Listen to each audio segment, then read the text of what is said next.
So much is going on around the world. The economy is being hit, businesses are suffering, and here you are looking at the best possible future for yourselves. I salute you, and I'm fascinated by your courage, looking forward, and positive attitude. So bravo, hands a huge applaud to you all. I would also like to take this opportunity to thank Rahul, Anmol, and their team from Unizportal for giving this opportunity to interact with you all and hopefully answer most of your queries so that you can make a more informed decision moving forward. As mentioned, my name is Bhanu, and I work as the Associate Vice President Business Development at Conestoga College. I've been with the college for over 12 years now, and I've been working in the higher education industry for over 21 years. For the past 21 years in Canada, I have seen a huge change in international student enrollment, especially the last year have shown some dramatic changes to us. And I'm here today to interact with you, answer any questions you have, and hopefully see you all in Canada. Thank you. Thank you, sir. Now I would request Kshitiz sir to introduce himself. Sir, please. Well, thank you so much, Anmol. Thank you, Unizportal, for giving us the platform where we can interact with so many students, parents, and other industry members. I'm Kshitiz. I am the recruitment advisor for University of Essex. I take care of India, Nepal, and Sri Lanka. And as my fellow panelists said, we'll try our best to clear your doubts, to give you more information about the current scenario, in the higher education sector. So thank you so much for giving us this platform. Thank you so much, sir.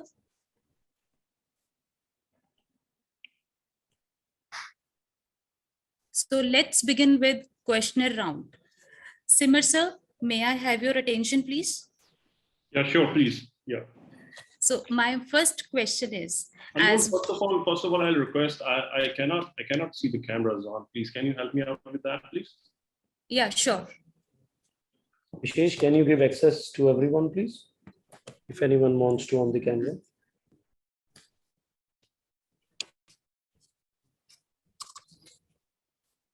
Yes, Anmol. In the meanwhile, I'll answer your questions, please. Yeah, thank you, sir. My first question is, as we all are aware, COVID-19 pandemic has presented many challenges to students, educators, and parents. So how it has affected the students physically and mentally? Simar sir, it's over to you, please. Yeah, thank you, Anmol. I would really like to praise you for the question you have raised, because this is need of the hour to understand the effects of COVID on our kids. I'll come to kids a little later. First of all, I like to tell the fact on schools. I would like to inform that almost 1.5 million schools have closed down in India. And approximately, you can see so many students are not going to schools. And on the other hand, in India, we have only almost 24% of the people, those who have internet facilities at home. So the education has really suffered, first of all. And when we talk about the kids, see, we at schools, we never promote phones and all that stuff to our kids. We never allow them to use such type of things. But in the last 1.5 years, we are forced to do that. And that's not only affecting their physical being, but also their mental being too. You talk about their eyes, you talk about their physical, the activities, everything is closed down. There are no games period in school anymore. There is no physical presence of students in schools anymore. Schools have just become like empty shells, and which is really very disheartening. It was never expected that schools will run without students. And when we talk about being myself into this line for so many years, I have seen so many kids, they have eyes problem in the last 1.5 years. Their visibility has really been affected. And we are praying to God that as soon as this vaccination things get roll on and the kids get started and kids come back to school, things will be really tough. And it is actually tough. And I believe that most of our parents are also, worried about it, and they are very eager to send their kids. But the problem is, we don't know about this pandemic. When it comes back, it has always an element of surprise. And the time we feel that it's gone, it just hits us back. So to conclude myself, I would like that it's really very tough for schools as well as for the students. It is a hard time for all of us, for sure. Anything else, Anmol? No, sir. Thank you so much. Yes, we really do understand that students are really facing great problems during this pandemic. So now I would like Bhanu, sir. Sir, what are your insights on this? So can we encourage our local students to study abroad? First of all, what Mr. Singh said, it's very true at many levels. And I was surprised to hear 1.5 million schools have been closed. That's really very disheartening. I mean, I've been living in Canada for 22 years now, but originally I'm from India. So hearing something like this really affects us at many levels. And I hope, as he said, that sooner than later, I hope that we are able to overcome this pandemic and are able to live a better normal than what we had. I don't have an experience what Mr. Singh brings to the table dealing at a high school or a school level, right? I am more into post-secondary education area. So there things started a little bit in a sad way, but they took a very positive turn. And I'm talking purely from a Conestoga point of view. So all this happened last year, March, 22nd of March, Conestoga College and other colleges and universities in Canada closed. And we are still working from home. So there are only, I would say, around 5,000-6,000 students on campus right now. And those are the students where it's a hybrid program. So they have to be in the campus, like nursing program, mechanical, electrical engineering, etc. But all business and other programs, they are run online. What has happened was, and this is how mindset changed a little bit.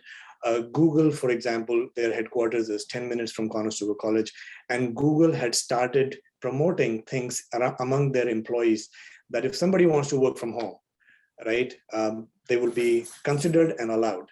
When pandemic hit, Google made an announcement that even when life comes back to normal, people who want to work from home can do. And there are many other companies in Canada who have started saying that because they have realized that some people became a little bit more productive from a business side. It was saving some overheads to the corporations, etc., etc.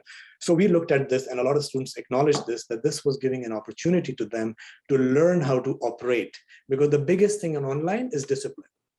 I am not an online guy, right? I have registered for if I get my money back for amount of courses I have registered and not completed online, right? I would be able to buy a car, right? So I'm not an online guy, but these kids are getting this opportunity to learn to discipline themselves, to keep themselves in line in getting that knowledge to be successful. Most importantly, be disciplined and in behaving in an online setup, which I think would be superb for them moving forward in future. Is it tough? Absolutely, yes. Is it normal? No, it's not at all normal.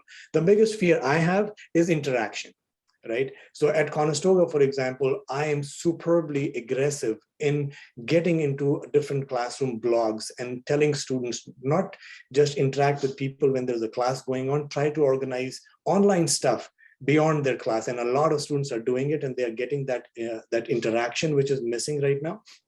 So I hope more students do that.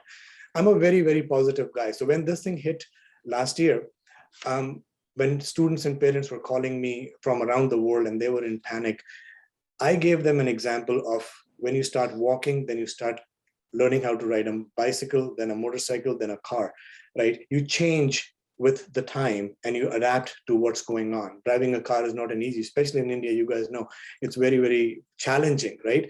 So this is little examples of life which I was sharing with kids, and our enrollment changed. That was not the purpose of it. The purpose was to make them feel confident about whatever is happening with the pandemic, right? And so this put them in the right direction, right? Will I encourage students to study abroad? And I'm not going to talk about this thing based on my position at Conestoga or being somebody who promotes international education, but as a parent myself, absolutely I will, right? More than ever, I would promote this because unfortunately, a lot of places around the world are not able to give the support needed for the students in this situation. So countries like UK, for example, countries like Canada, countries like United States or Cyprus in some cases, Germany, these countries have the infrastructure which are able to provide that platform to students from around the world, their own students and for students from around the world, right, to learn in an environment which is still very close to normal. Not exactly normal, very close. They have the equipment and the softwares, etc., etc. So will I promote? Absolutely, yes. And have I seen a huge change in the enrollment, at least at Conestoga and other some of the Canadian institutes where I am very close with? Absolutely, yes. And I'll just give you an example. I'm superbly proud of that. So traditionally at Conestoga, we would have a May intake, 1,800 brand new students.